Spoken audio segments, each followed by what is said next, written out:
Hey, it's Charles Bryce here. I'm framing up a shed out here. One of the things that I had to do was see the 89 inches.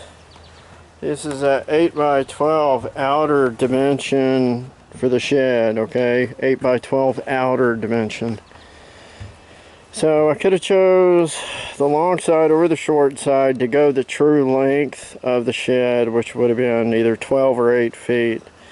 So what I ended up doing was I chose the 12 foot to be the true length. So those are 12 foot from side to side with the 3 sheets of plywood, which have not been trimmed at all, down. So that's 3 sheets of plywood, 4 by 8, 3 sheets makes 12 feet. So these are all true 12s here. This is a true 12. This one up here is a true 12.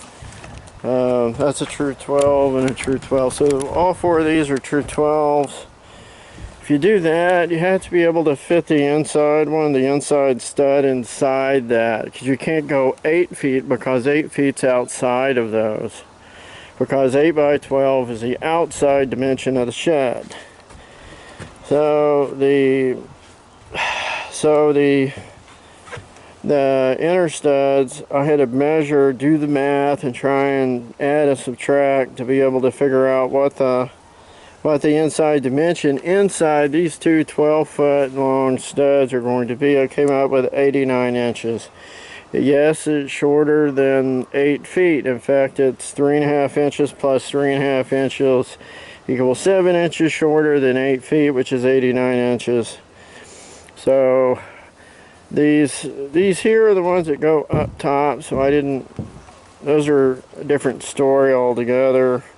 These two here are the long studs, which go on the top and the bottom, top or bottom.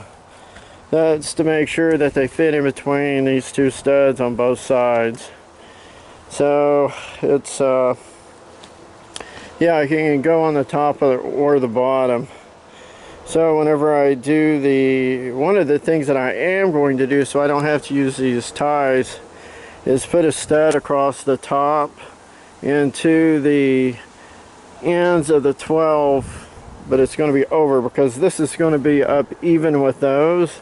I'm going to put a full 8 foot on top of this one up here on this far wall, and then drive nails on both ends of these 12-foot studs, and also in the 8 foot into the top of this wall, and that's going to hold it, that's going to stabilize it, that's going to keep it from falling over. That's what's going to do it. And then I'll drive nails all the way across the top. It's a second board that they call for on top of all studs.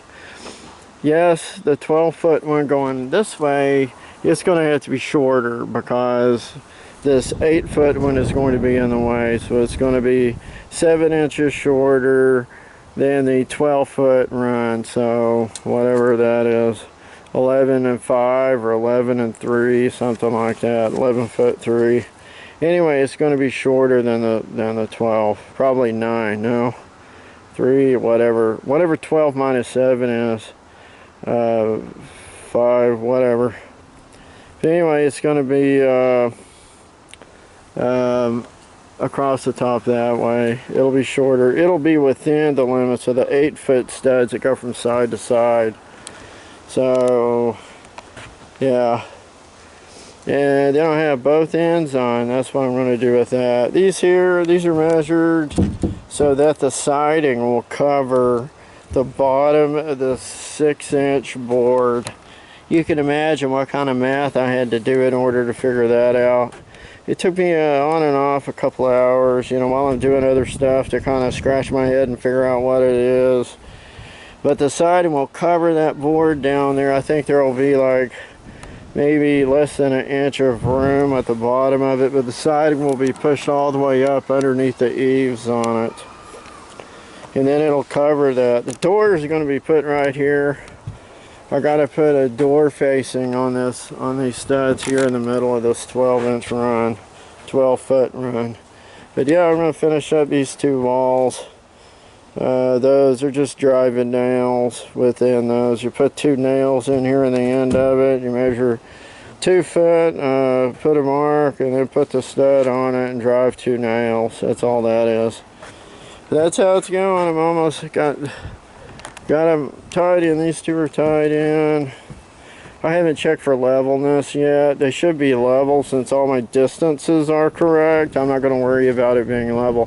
Whether it's level or not, I'm still going to put a roof and shingles on it. So there you go. That's where I'm at with this.